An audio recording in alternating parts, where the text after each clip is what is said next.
Hello students, so today we are going to start class 10 chapter number 6 triangle exercise 6.3 question number 10.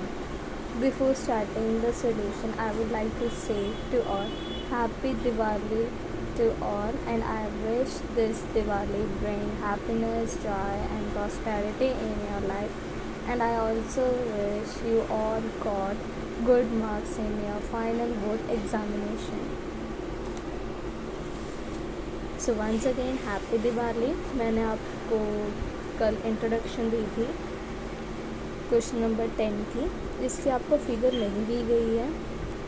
C D and G H are respectively the bisector of angle A C B and angle E G F such that D and H lie on a side A B and F E of a triangle A B C and triangle E FG respectively. If triangle ABC similar to triangle FEG, show that। आपको 3 part prove करने हैं ये 3। पहला है CD upon GH equal to AG upon FG। Second है triangle DCB similar to triangle HEG। And third है आपका triangle DCA similar to triangle HGF। आपको सिर्फ फिगर नहीं दी गई थी। हम फिगर ऐसे बनाएंगे जैसे आपको बताया गया था। जो आपका डी पॉइंट है वो ए बी के साइड पे, तो हम इसे ज्वाइन करेंगे इसी से, तभी तो हमारे बाइसेक्टर बनेंगे। सोल्यूशन में हम क्या लिखेंगे? Angle A equal to angle F opposite angle, angle B equal to angle E and angle C equal to angle G opposite angle. Angle A C D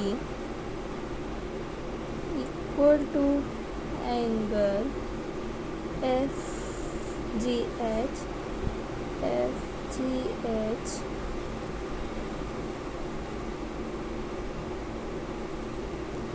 then हम लेंगे डी बी सी या C D B. Angle D B C equal to angle H E G. या आप C B D भी ले सकते हो, D B सी भी ले सकते हो, आप ऐसे कर सकते हो। बस आपको सेंटर का नेम सेम रखना है। ओके, यहाँ तक आपको क्लियर आया? आप सोचोगे क्यों लिखा है, पर्पस आपको आगे क्लियर होगा। बस आप इतना ध्यान रखिए सारे ऑपोजिट एंगल है। अगर पूरे ऑपोजिट हैं तो हाफ भी ऑपोजिट ही होंगे ऑब्वियसली। पहले मैं आपको सेकंड पार्ट करूँगी, फर्स्ट पार्ट में मैं लास्ट में सॉल्व करूँगी।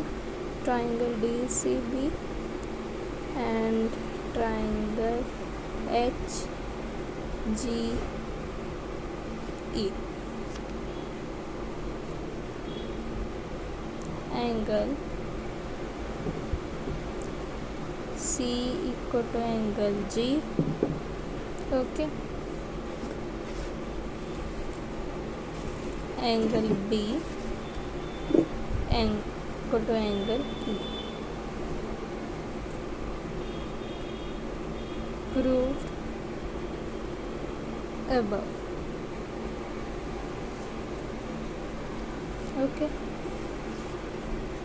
और आप इनकी नेमिंग भी कर सकते हो, जैसे कि angle D C B equal to angle H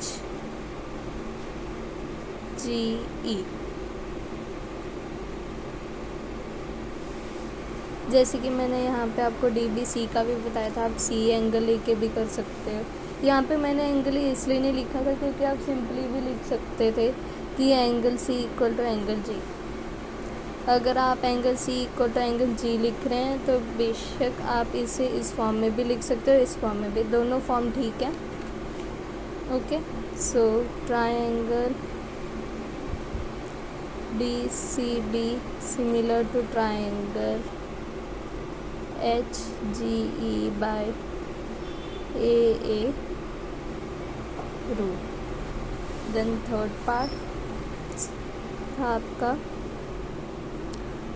triangle DCA and triangle HGF G F।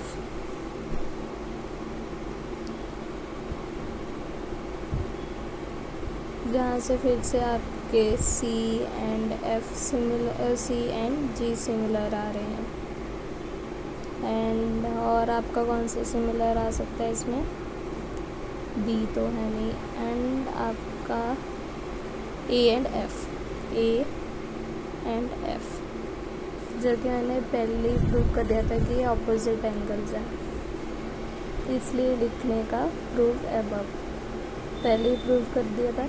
इसमें आप जैसे कि C एंड G करें, आप इसका फुल नेम भी लिख सकते हैं। Angle DCA equal to angle HGF।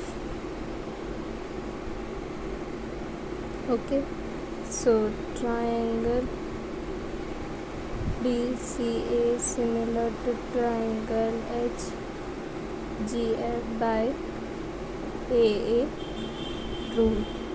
जो आपका फर्स्ट पार्ट था, ये दोनों पार्ट प्रूव हो गए, तो फर्स्ट आपका CPST से प्रूव हो जाएगा। आई होप आपको क्लियर हुआ होगा।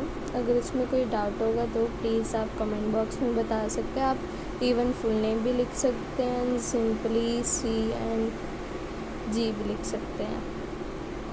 आई होप आपको क्लियर हुआ होगा। अगर इसमें कोई डाउट होगा तो प्लीज़ कमेंट बॉक्स में बता देना। And thank you for watching.